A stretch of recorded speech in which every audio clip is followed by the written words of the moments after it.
Hello students, good morning. Myself Raju Sharma. Welcome to the digital teaching platform of Nalanda Vidyalaya, Morbi. Today we will do the exercise of first chapter. In previous two lectures we were do the story of first chapter.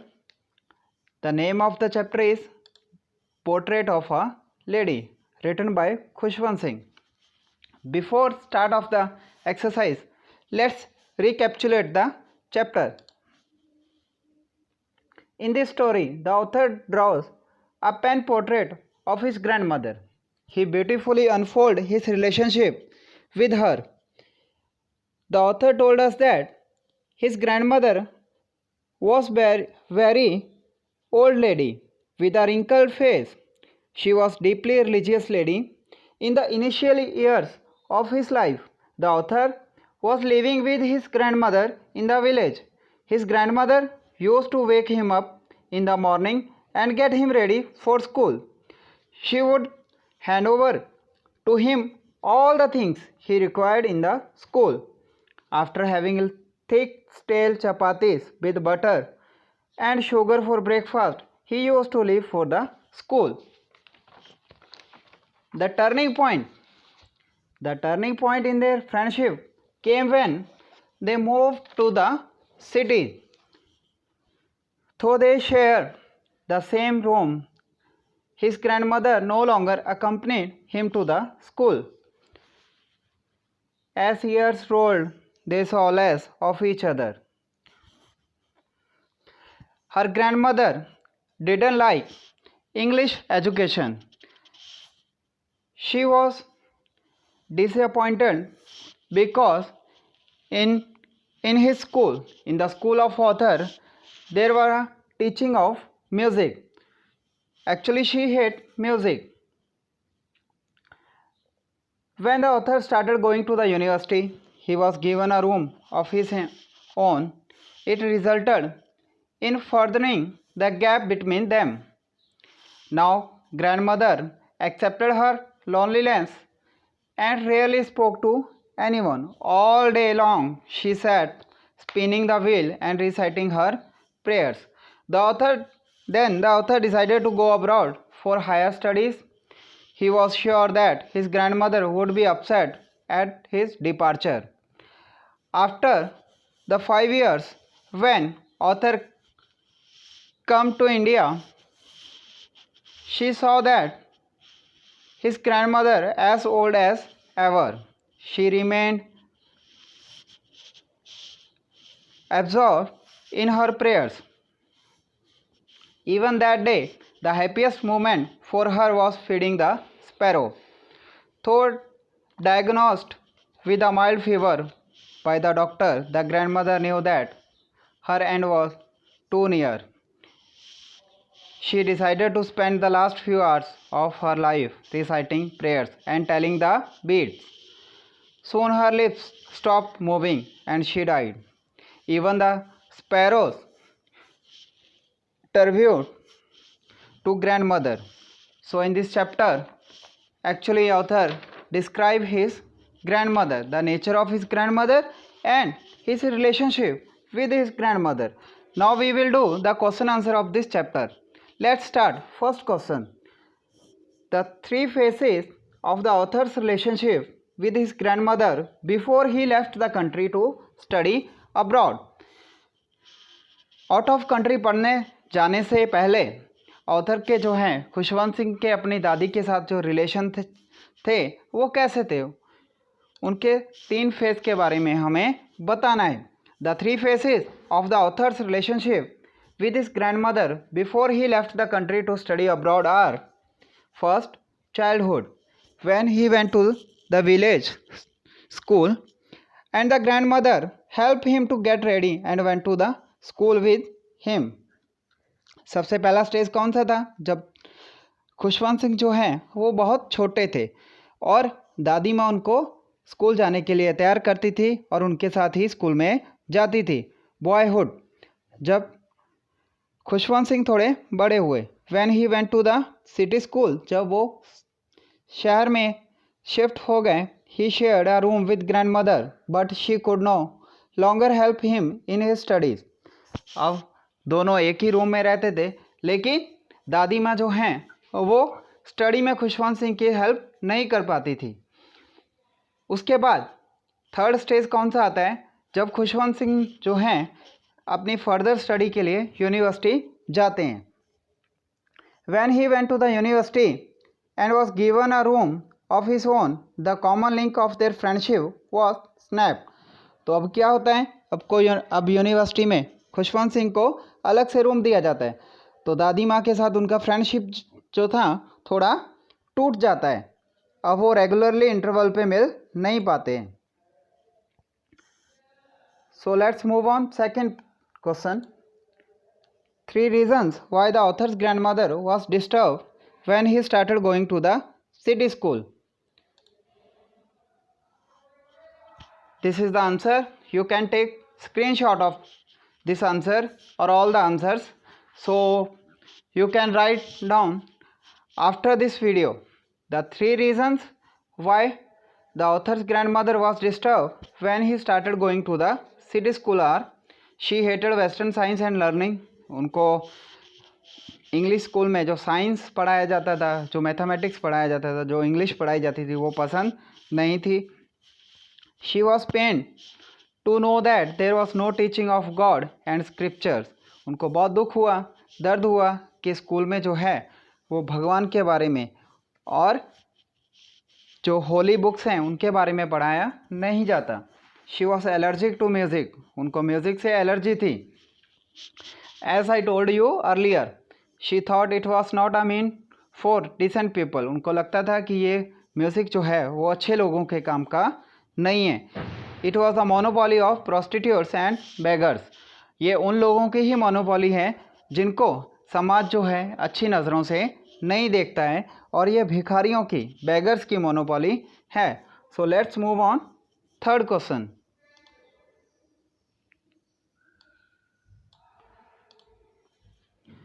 3 ways in which the author's grandmother spent her days after he grew up.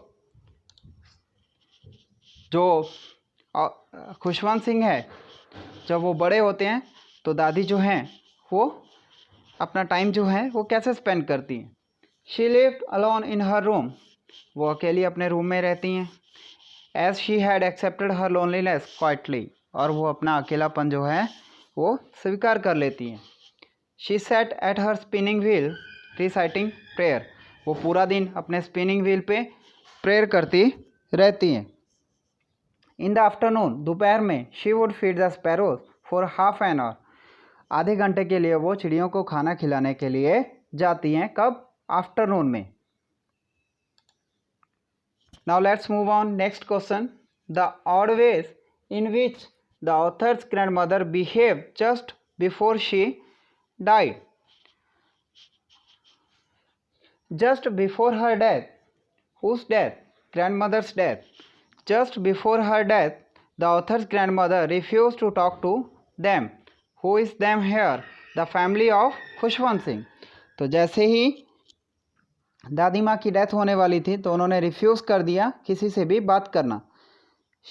Since she had omitted to pray the previous night while she was singing song of homecoming and beating drum. उनको याद आया कि पिछली evening को वो तो भूल ही गई थी। क्या करना वो भूल गई थी? प्रे करना। जब वो बिजी थी किस में? क्योंकि वो कुछ सॉन्ग सिंग कर रही थी। क्यों? क्योंकि खुशवंत सिंह जो है आफ्टर 5 years वो इंडिया वापस आए थे। She was not going to waste any more time. अब वो बिल्कुल भी अपना टाइम ख़राब करना नहीं चाहती थी। She ignored their protest. Whose protest? The family members of Khushwant Singh. Khushwant Singh के फैमिली मेम्बर ने दादी जी को बोला कि वो उनसे बात करें, लेकिन उन्होंने इस बात को ठुकरा दिया। She lay peacefully in bed praying and telling beads. वो शांति से अपने बिस्तर पर लेटी रही और वो क्या कर रही थी? वो प्रे कर रहे थे और टेलिंग बीट्स मतलब वो माला फेर रहे थे पूजा पाठ करने के लिए। So next move on fifth question. The way in which the sparrow expressed their sorrow when the author's grandmother died. Even the sparrow paid their sorrow when the author's grandmother died. कैसे? How? Thousands of sparrows sat silently surrounding the dead body of author's grandmother. बहुत सारी sparrows जो हैं वो grandmother की dead body के पास बैठी थी silently. There was no chirping, वो बिल्कुल भी चहचहा नहीं रही थी. The author's mother threw some crumbs of bread to them. Author की मदर ने क्या किया? ब्रेड के छोटे छोटे पीस कर कर किसकी तरफ थ्रो किए? स्पैरोज की तरफ. They took no notice of them, लेकिन उन्होंने इस चीज़ का बिल्कुल भी नोटिस नहीं लिया. As soon as the grandmother's corpse was carried off they flew away quietly. जब उन लोग ऑथर और उनके फैमिली मेम्बर्स दादी माँ की डेड बॉडी को वहाँ से ले गए, तब वो स्पैरोज जो थी वो वहाँ से आराम से शांति से चली गई. दस the sparrow express their sorrow. इस तरीके से स्पैरोज ने जो है वो अपने दुख को व्यक्त किया. So now talking about the text, long question answer. Let's see the first question. The author's grandmother was a religious person. What are the different way in which we came to know this. हमें कैसे पता चलता है कि author की जो grand mother थी वो बहुत ही रिलीजियस पर्सन थी. Now let's see the answer. The author's grand mother was a deeply religious lady. we come to know this through the different ways of her behavior. हमें उनके behaviour से पता चलता है कि वो बहुत ही डीपली रिलीजियस लेडी थी. She visited the temple every morning and read scriptures. वो हर रोज़ मंदिर जाती थी और धार्मिक किताबें पढ़ती थी. At home she always mumbled inaudible prayer and keep telling the beads of her rosary. वो हमेशा माला फेरती रहती थी और इन ऑडिबल वॉइस में हमेशा ही वो प्रेयर करती रहती थी. She would repeat prayer in sing song manner while getting the writer ready for school. Even जबकि वो राइटर को, खुशवंत सिंह को, स्कूल के लिए तैयार कर रही होती थी, तब भी वो जो है लगातार कंटिन्यूसली वो प्रेयर करती रहती थी. She hope that he would learn it by heart. उनको लगता था कि शायद खुशवंत सिंह जो है वो प्रेयर को बहुत अच्छे से सुन रहे हैं, पर ऐसा होता नहीं था. She didn't like English school as there was no teaching of God and scripture. उन्हें बिल्कुल भी अच्छा नहीं लगता था क्या चीज़? इंग्लिश स्कूल, क्योंकि वहाँ पर गॉड और स्क्रिप्चर्स के बारे में, होली बुक्स के बारे में बिल्कुल भी पढ़ाया नहीं जाता. Even while spinning wheel she would recite prayer. जब वो अपना चरखे पे अपना काम कर रही होती थी स्पिनिंग व्हील पे, तब भी वो हमेशा अपनी प्रेयर जो है वो रिसाइट करती रहती थी. It was on the evening prior to her death when she felt overexcited while celebrating the arrival of her grandson with song and beating of drums. She continued praying and telling beads of her rosary till her last breath. तो सिर्फ एक बार ही वो जो है prayer करना भूल गई थी. कौन? Grand mother. कब? जब उनके ग्रैंडसन जो हैं वो इंडिया वापस आए थे. when she was celebrating the arrival of her grandson. और वो क्या कर रही थी उस इवनिंग? वो सॉन्ग्स गा रही थी और and beating of drum. She continued praying. वो लगातार प्रे कर रही थी. And telling the beads of her rosary till her last breath. तो आखिरी सांस तक दादी माँ जो है वो क्या करती रही? वो प्रेयर में ही अपना बिजी रही. So we can say that grandmother was a deeply religious person. So move on, next question. Describe the changing relationship between the author and his grandmother. Did their feeling for each other change? जैसे जैसे as जो है वो बढ़ती गई खुशवंत सिंह की, उनका relationship जो है वो थोड़ा चेंज हुआ अपने ग्रैंड मदर के साथ. लेकिन क्या उनकी फीलिंग्स जो हैं वो भी बदली एक दूसरे के लिए? So let's see the answer. During his boyhood, the author was completely dependent on his grandmother. जब खुशवंत सिंह छोटे थे तो वो completely अपनी ग्रैंड मदर के ऊपर डिपेंड थे. She was a part of his life, वो उनकी लाइफ का बहुत इंपॉर्टेंट हिस्सा थी grandmother. The turning point in their friendship came when they went to a city. उनके रिलेशनशिप में टर्निंग पॉइंट कब आया? जब खुशवंत सिंह और ग्रैंड मदर जो है वो सिटी में शिफ्ट हो गए, खुशवंत सिंह के पेरेंट्स के पास। She could no longer accompany him to school as he went there by bus, क्योंकि अभी खुशवंत सिंह जो है वो बस से स्कूल जाते थे, इसीलिए दादी माँ खुशवंत सिंह को स्कूल तक छोड़ने नहीं आ पाई। क्योंकि लेकिन गांव में जो है, विलेज में, खुशवंत सिंह और दादी माँ जो हैं वो एक साथ स्कूल में जाते थे। So this was the turning point in their relationship. They shared the same room but she could not help him in his study. दादी माँ और खुशवंत सिंह जो है वो एक ही रूम शेयर करते थे, लेकिन तब भी दादी माँ जो हैं वो खुशवंत सिंह की बिल्कुल भी हेल्प नहीं कर पाती थी उसकी स्टडी में। She would ask him what the teacher had taught. She did not believe in this thing that were taught at school. वो अक्सर ही खुशवंत सिंह से पूछती थी कि आज टीचर्स ने स्कूल में क्या पढ़ाया, क्या सिखाया। जो चीज़ें इंग्लिश स्कूल में सिखाई जाती थी उसमें दादी जी का बिल्कुल भी बिलीव नहीं था। She was distressed that there was no teaching about God and the scriptures. वो बहुत डिसअपॉइंटेड होती थी क्योंकि स्कूल में जो है वो भगवान के बारे में और स्क्रिप्चर्स, होली बुक्स के बारे में बिल्कुल भी सिखाया नहीं जाता। She felt often that music was also being taught. उनको बहुत दुख लगा जब उनको पता चला कि इंग्लिश स्कूल में म्यूज़िक भी बच्चों को सिखाया जाता है। She express her disapproval silently. शांति से उन्होंने अपनी चुप्पी के साथ इस चीज़ को डिसअप्रूव किया कि बच्चों को स्कूल में म्यूज़िक जो है वो सिखाया जाता है। After this she really talk to him. उसके बाद उन्होंने खुशवंत सिंह से बात करना बिल्कुल ही कम कर दिया। When he went to the university, जब खुशवंत सिंह फर्दर स्टडी के लिए यूनिवर्सिटी गए, he was given a room of his own. वहाँ पर खुशवंत सिंह को अलग से एक रूम दिया गया। The common link of their friendship was snap. अब क्या हुआ, उनकी फ्रेंडशिप के बीच में जो भी कॉमन लिंक था वो एकदम से स्नैप हो गया, टूट गया। However their feeling for each other did not change. लेकिन दादी माँ और ग्रैंडसन खुशवंत सिंह की फीलिंग्स जो हैं वो एक दूसरे के लिए कभी भी चेंज नहीं हुई।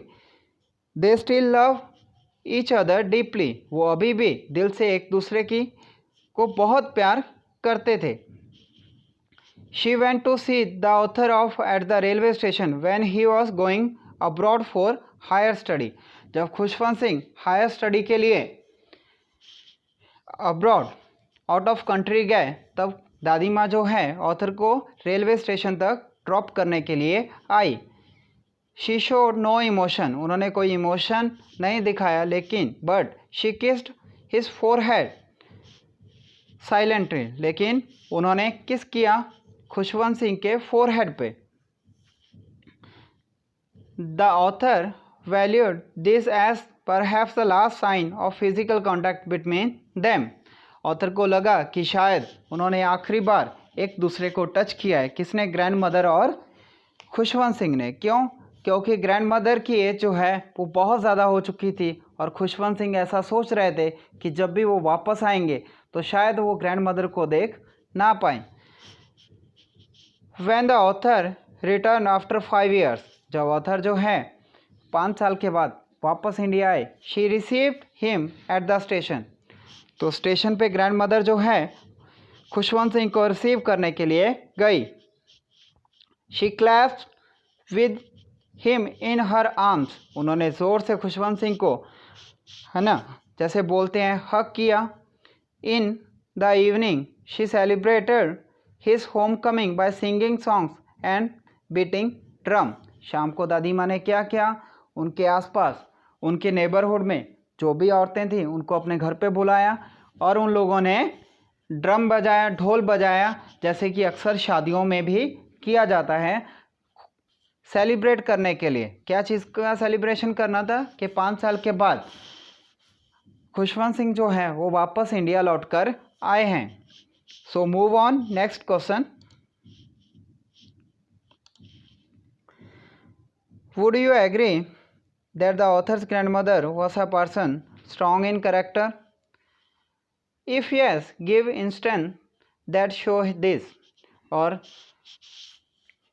here you have to draw a character sketch of grandmother on the behalf of this story, the portrait of a lady. So let's see the answer. Yes, we agree that the author's grandmother was a person strong in character. हम कह सकते हैं कि दादी माँ जो थी वो बहुत ही स्ट्रॉन्ग करेक्टर थी. She was a strong women with strong belief. उनका विश्वास जो था वो बहुत स्ट्रॉन्ग था. Although she was not formally educated, she was serious about the author's education. भले ही वो ज़्यादा पढ़ी लिखी नहीं थी, लेकिन वो ऑथर की एजुकेशन के लिए हमेशा चिंतित रहती थी. She could not adjust herself to the western way of life, science and English education. अब जब वो सिटी में मूव हो गए तो उनको बहुत डिफ़िकल्ट हुआ, जो क्योंकि उनका लिविंग स्टैंडर्ड जो है बिल्कुल अलग था. उनको बिल्कुल भी अच्छा नहीं लगा जो स्कूल में, स्पेशली इंग्लिश स्कूल में, साइंस, मैथ्स और इंग्लिश के बारे में पढ़ाया जाता है. उनको बहुत दुख हुआ कि स्कूल में जो है वो म्यूज़िक भी सिखाया जाता है. She hated music. उनको बहुत नफ़रत थी म्यूज़िक से. And disapproval of its teaching in school. और उनको बिल्कुल भी अच्छा नहीं लगता था कि स्कूल में म्यूज़िक जो है वो सिखाया जाए. She was deeply religious lady. वो बहुत ही धार्मिक औरत थी. Her lips were always moving in a silent prayer. उनके लिप्स जो हैं वो हमेशा ही प्रेयर गुनगुनाते रहते थे. She was always telling the beads of her rosary. वो हमेशा ही उनके एक हाथ में माला होती थी और वो मंत्र उच्चारण करते रहते थे. She went to temple daily and read the scripture. वो हर रोज़ मंदिर जाती थी और वहाँ पर वो क्या करती थी, होली बुक्स और स्क्रिप्चर रीड करती थी. She was distress to know that there was no teaching about God and holy books at Khushwant Singh new English school. उनको बहुत वो डिसअपॉइंटेड हुई जब उन्हें पता चला कि खुशवंत सिंह के नए इंग्लिश स्कूल में भगवान और होली बुक्स के बारे में बिल्कुल भी सिखाया नहीं जाता है. She was a kind lady. वो बहुत ही अच्छी औरत थी. She used to feed the dogs in the village. Village में वो, गांव में वो डॉग्स को खाना खिलाती थी. In the city she took to feeding sparrows. और शहर में आकर वो किसको खाना खिलाती थी, स्पैरोज को. Also old in years and weak in body. भले ही उनकी एज बहुत हो चुकी थी और फिजिकली वो वीक हो चुकी थी. She had strength of mind. लेकिन मेंटली वो बहुत स्ट्रांग थी. Just before her death. उनकी डेथ से कुछ समय पहले तक भी वो क्या कर रही थी, वो प्रेयर कर रही थी. कौन, दादी माँ. She refuse to talk to the members of the family as she did not want to waste her time.